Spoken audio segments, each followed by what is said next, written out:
Well, welcome, ladies and gentlemen, to another installment of Pit Pass Network interviews. Today, we are joined by David Ragan.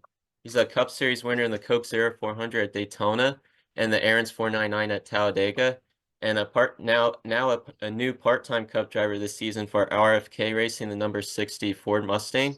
So yeah, so much for joining us, David. It's a privilege. Absolutely. Thank you for having me on.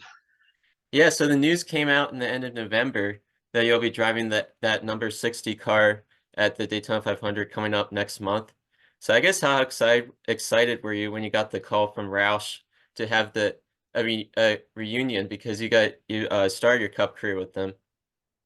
Yeah, it's a great opportunity for me to get back into a real fast race car at the Great American Race. The Daytona 500 is our premier race of the year. It's a race that has a lot of rich history in NASCAR and certainly in motorsports. I mean, it's recognized around the world as one of the best forms of racing, certainly stock car racing here in the U.S. So to have a chance to go back and drive a Ford Mustang for Roush Fenway Keselowski Racing, it is a really good opportunity that I don't take for granted.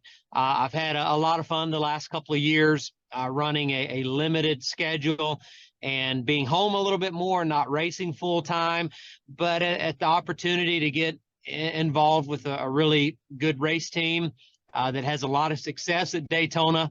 And obviously with Brad and Chris Buescher being the two drivers, it was certainly a no-brainer to come back and have some fun next month.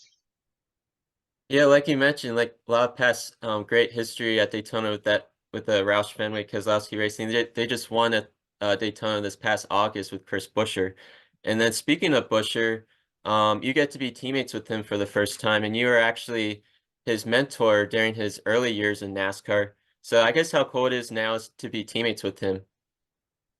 Yeah, that's going to be really neat. I've been proud of Chris and his maturity over the last couple of years. I mean, he's really done a nice job coming back to Roush as a full-time driver, and obviously since Brad came over and has really injected a lot of enthusiasm with the whole race team, that they've done a nice job getting back to those glory days that Roush has been kind of missing the last few seasons. So yeah, Chris is an outstanding race car driver. He kind of flies under the radar because his mentality is kind of quiet, but man, he's always there at the end. He doesn't tear up a lot of race cars. I think he's well respected on the racetrack, and those are great characteristics to have. And so yeah, to be able to be a teammate with him and obviously Brad's a great speedway racer and winning the last race at Daytona last year.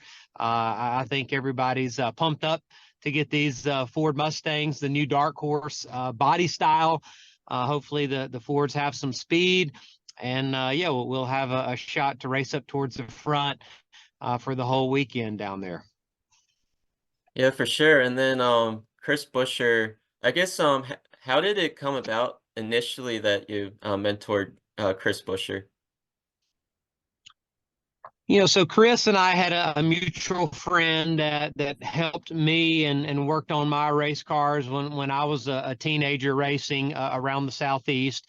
And so when Chris was a kid racing in Texas, Michael Harper was Chris's crew chief, and they were getting a little bit more experience in traveling around the Southeast some, so they would stay at my parents' house when they were here racing their Legends car at Charlotte Motor Speedway. And when Chris got old enough, he purchased a late model stock car that I had and raced for a season at Caraway Speedway. So I think that was probably 2000 and maybe 2005 when he bought the late model stock. We went to a few races with him, kind of watched him progress from a Legends car to a late model car. He was running some different types of cars, and we just knew that he had a lot of talent and needed some help. And a lot of people had helped me along the way when I was a young guy, and so I felt like that it was only right to find that next young racer and return the favor. And Chris, being from Texas, he moved over and lived with my mom and dad for a couple of years and raced out of our race shop here and Concord with the help of the Rulo brothers racing team. They really helped train him on and off the racetrack. Gary and Rusty Rulo were instrumental in his development as a young racer and taught him a lot. And they were, instrumental in my development when I was a teenager, just getting the experience to get into the NASCAR division. So yeah, it was a lot of fun to see Chris's talent, and he's always been a pretty humble, low key guy, and I know he's a great addition to the Cup Series to have a good racer like that. Yeah, for sure. And it's really cool. It's coming in full circle now where you guys are teammates now. And then I guess is the Daytona 500 your only scheduled race so far, or are you slated for any other races this season? Yeah, the Daytona 500 is the only race that we've really discussed. I'm really happy with my schedule. Doing the testing for Ford keeps me pretty busy during the year. We have a test team that does the the OEM manufacturer test, and we really support all the Ford teams with some of their development and in simulation that helps all the Fords have a better chance of winning on race day. And if the right opportunity at the right racetrack came up, I would love to run a couple of races. But as my calendar gets filled up pretty quick, it always seems that I look up in the summertime and we've got a lot going on. So yeah, the Daytona 500 is the only one that we've talked about so far.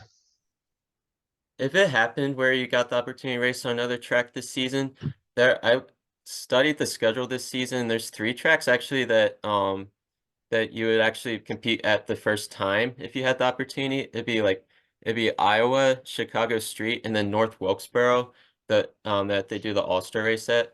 So has any of those tracks have you had interest in any of those tracks if you had the opportunity? I would love to go to North Wilkesboro just with the history of that racetrack and the world of NASCAR and kind of the rebirth there last year and all the momentum that racetrack and that area certainly has. That's NASCAR country for sure. That would be a lot of fun to go back. I've never got a chance to race at Iowa in any division, and that's a really neat racetrack. They've had some great Xfinity Series races, Busch Series races, ARCA Menard Series races there that I've been able to watch as a fan. So, those would probably be my two. The street course of Chicago, that's a whole nother animal. I think I'll leave that to the full-time guys and, the guys that embrace that. That would be a lot of work and a lot of effort to try to, that's out of my wheelhouse and comfort zone for sure. But the short tracks are a lot of fun for me. I love Martinsville and Richmond as well, but North Wilkesboro would probably be top of the list. For sure. And then you have four career starts in the next gen car. So this upcoming race is going to be your fifth one. So I guess how much different has the car felt compared to the previous models in the four races you've done? Yeah, the next gen car definitely has a different feel. It is a new style race car from a suspension standpoint. The front and rear geometry is different. The tire and wheel size is a little different. The steering components are different. So from a driver's perspective, even though it's still a full size stock car that you're running at high speeds around these ovals and road courses, it does have some different feel in the steering wheel, the braking system, the way it accelerates out of the corner. And it took a year or two, I think, for a lot of drivers to kind of find that feel of what they're looking for and how to give good feedback to their crew chiefs and engineers to make that race car perform in a way that they want it to. So I've enjoyed the testing and the laps that I've made, and I feel like I've got a good handle on what makes that car fast, what makes it comfortable from a driving perspective. But it really does a lot of things better. The braking system's really good. The forward drive and the grip that it has on throttle is really improved. It's a 6-speed sequential gearbox, so a lot of opportunity to shift. While all those things are fun as a driver, sometimes it's not good for the racing. So it's definitely a balance, but between those two. But I think NASCAR's done a nice job of trying to work through some of the bumps they've had in the road. But the teams are really smart and really good at finding every little detail to try to make their race car a lot faster. For sure. And then I guess like your background now, you're a second generation racer, as your father Ken raced in 50 Cup Series races. So I guess initially, what sparked the interest in Ken to be a racer and then start the racing generation with your family? Yeah, so my grandfather, who I never met, passed away before I was born. He always owned a race car. He had a small automotive shop there in Middle Georgia that my father and his uh, brothers kind of hung out at, and so they had that need for speed and the ability to work on cars and to want to see them go faster. So, it was just natural when my dad was a teenager and a young guy. He wanted to race some and was able to fulfill a dream and able to run some NASCAR races with a family-owned team in the 1980s. And as a kid, I grew up around the racetrack. I grew up going to local short tracks, watching my dad race a little bit. My cousin raced some. My uncle was involved in race cars and owned racetracks. And so racing's always been a part of our family. And I was real fortunate to have a family that supported me and, lived in an area of the country that, we could go and race a lot during the summer months. Even when I was in school, we could find a racetrack with Legends cars and late model stock cars that allowed me a room to develop my skills and have a lot of fun as a kid learning how to go racing. For sure. And then you mentioned you grew up in Georgia, Unadilla, Georgia, and your home track is Atlanta Motor Speedway. And in 2022, they repaved the speedway to make it more like a super speedway type feel. And you drove in that first race in 2022 for Rick Ware Racing. So I guess how much it like the track feel you got to have in your perspective drive similar to Daytona and Talladega. Yeah, they did an incredible job doing that. That was pretty neat feat for sure. I mean, Latimer Speedway has always had a lot of character, and I think for the fans, it's just another opportunity to see a unique racing track. It's a hybrid. It's not a mile and a half like you traditionally see, but it races a little different than Daytona and Talladega. You still have the draft. You still have to be methodical with your moves and how you're going to set the car up in front of you. But handling is so important. You go through those corners so fast because the radius is just a lot tighter than Daytona and Talladega, but you're still at 190 miles an hour. And so it's one of the harder tracks, I believe, to race on because the lap times are so fast. You have so many cars in close proximity, but you have that drafting aspect as well. So it's definitely a tough track. I'm glad I did get to race, on the new surface and configuration. But man, it's a lot of fun for a race fan too to sit back and watch. That those are some thrilling laps, and it's a challenge for the drivers as well. For sure. And then going back to your background, you started racing at the or you started your racing career at the age of 12 in the Bandolero series. What was your very first car number? My first car number was 77. My dad raced the number 77 a lot during his NASCAR career, and I always thought that was really cool. And yeah, my first car number was number 7. Yeah, that's really cool. And then I guess what would you say was the pivotal moment during your childhood that caught the attention of NASCAR owners? I think the dedication, when you're a teenager, you have to have skill. You've got to be able to go fast. You got to be able to, perform well and in situations where you've got a lot of pressure on you on a restart, be consistent. But I think the work ethic and the drive to keep fighting. It's a tough world in the world of motorsports to advance to become a full-time driver in any form of motorsports, whether it's open wheel racing or sports car racing, drag racing. And there's a lot of really talented race car drivers that deserve that opportunity. There's thousands of them across the U.S. that can drive a race car, but there's only a few that can have the discipline, the work ethic, and just that never give up attitude to keep fighting for that chance. And I think some car owners can see that. Sponsors can see that, and some of it is timing. I think being in the right place at the right time, having a good run at the right time when someone's watching, maybe winning a race when the right people are watching it. And I think timing was important for me. The sport was really at a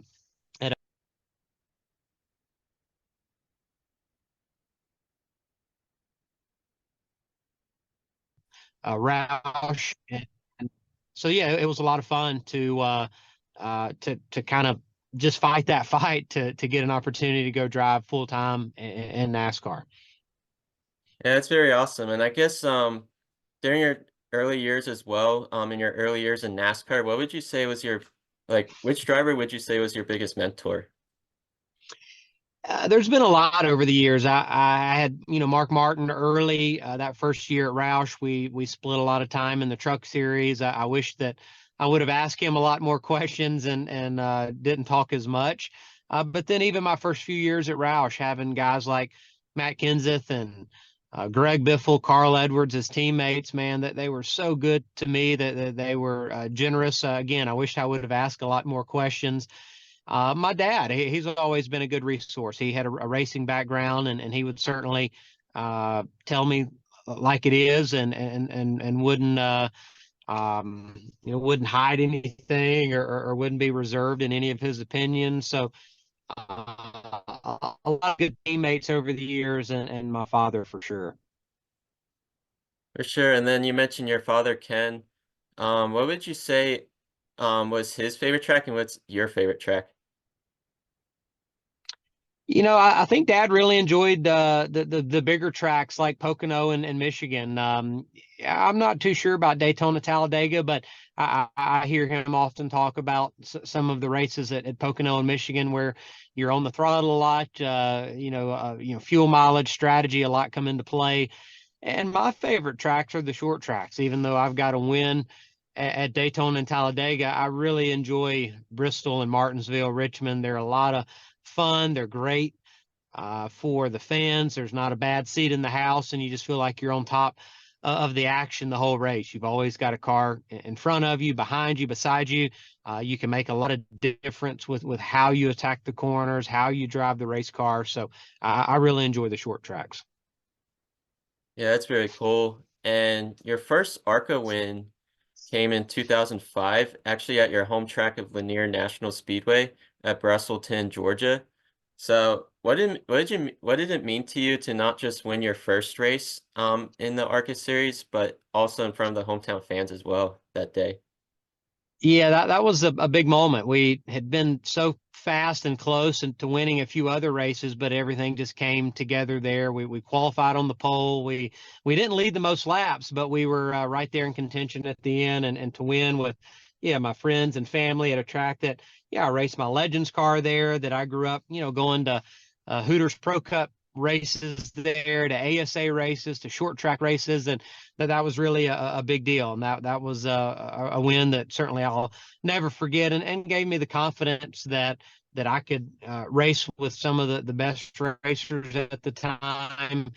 And I think opened a few doors for me for sure later in that 2004 season.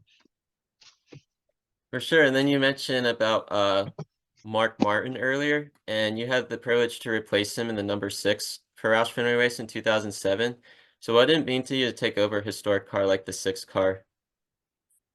At the time there was just a lot of pressure, and I felt like that I was just going to go work hard and try to do the best that I could. That I certainly couldn't replace Mark Martin, but I could do the best job that I could and try to carry that legacy of the number six on. And while we didn't win the races that we should have, and I felt like there were some races that we let slip through our fingers.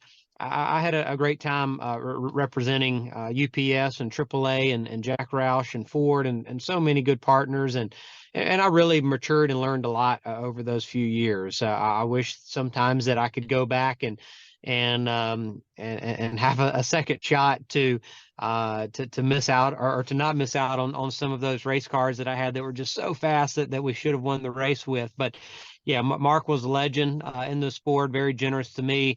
And looking back at it, it definitely means a lot that they had the confidence in some young 21-year-old that was ready to go race in NASCAR.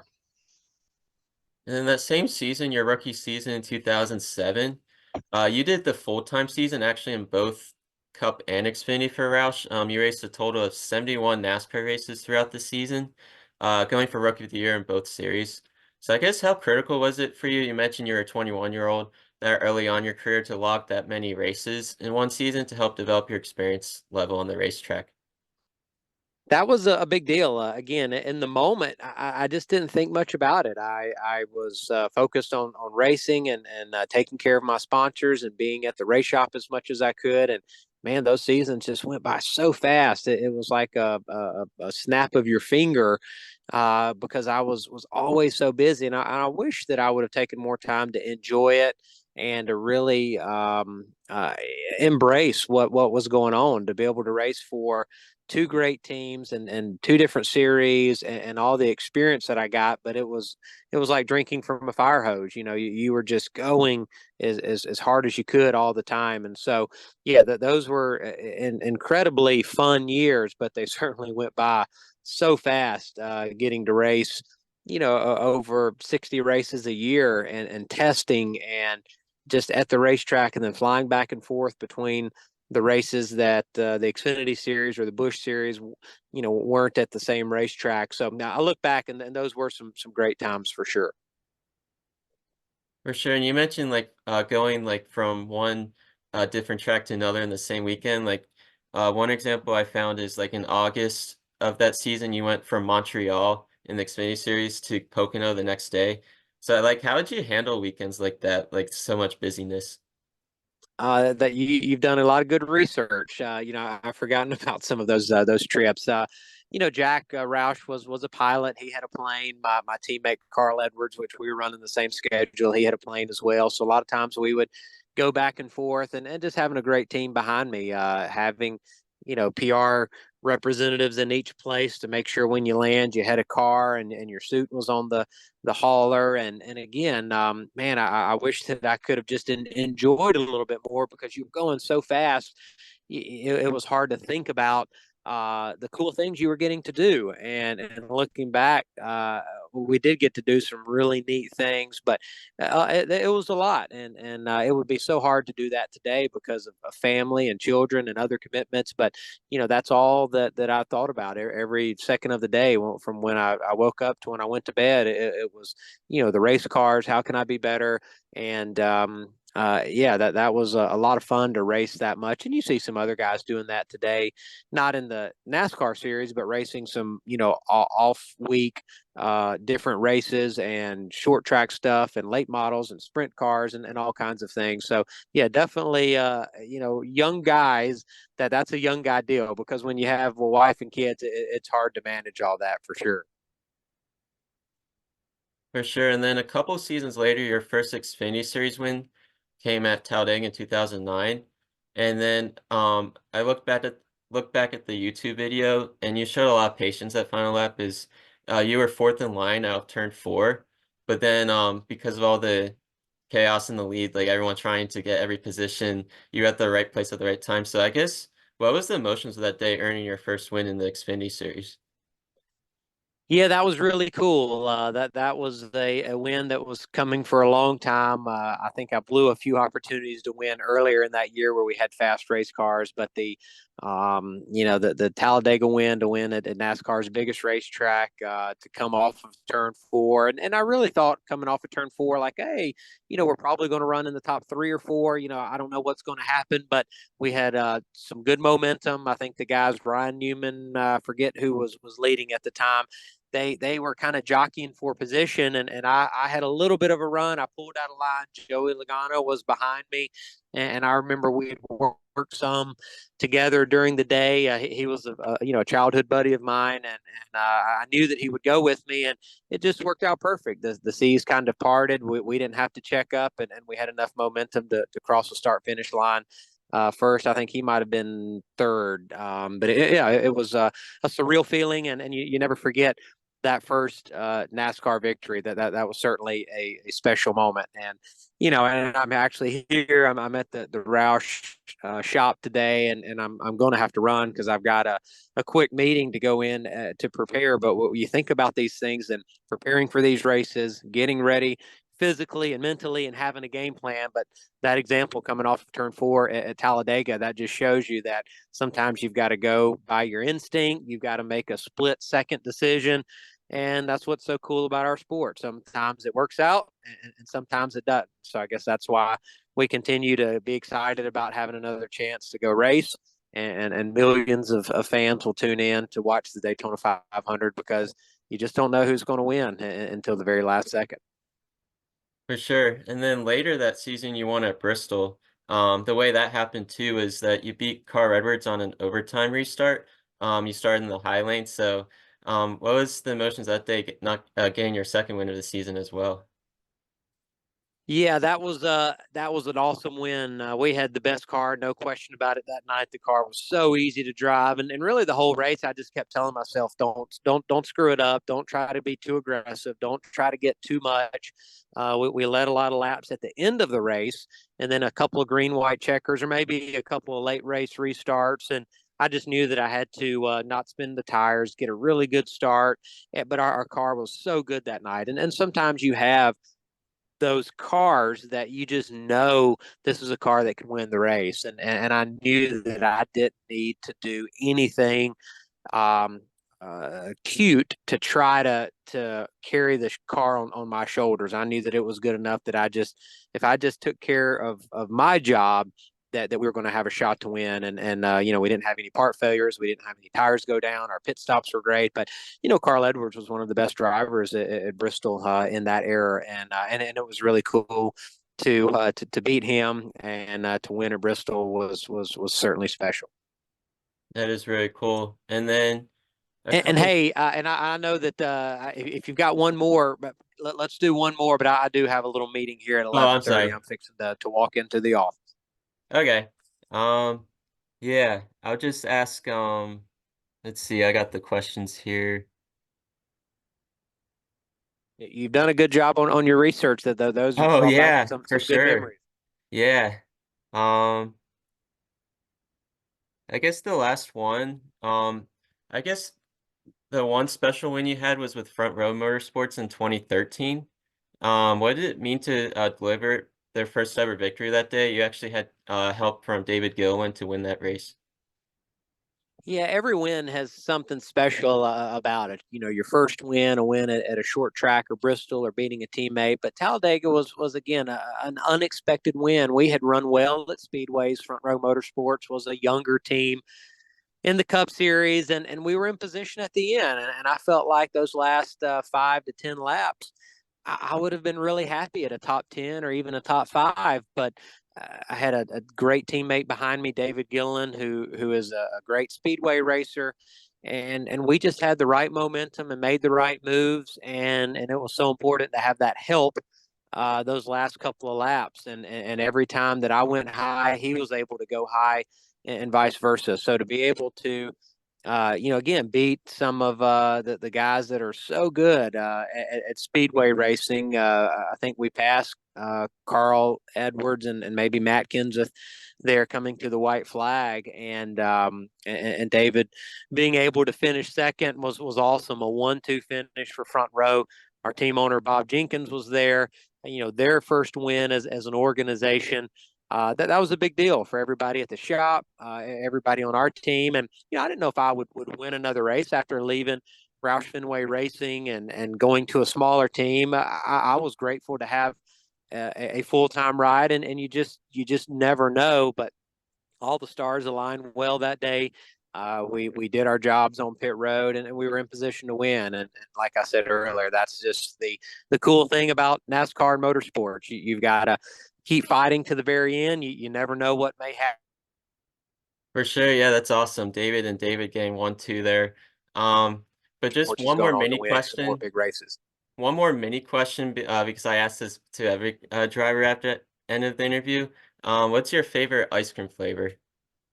I don't have a favorite. I like all kinds of ice cream, and yeah, I mean, chocolate, vanilla. I guess if I had to pick one, and I don't know if you've ever had this. I love coconut ice cream, and there's a few Ooh, places that you can get like fresh coconut ice cream. So that's probably my favorite, coconut ice cream.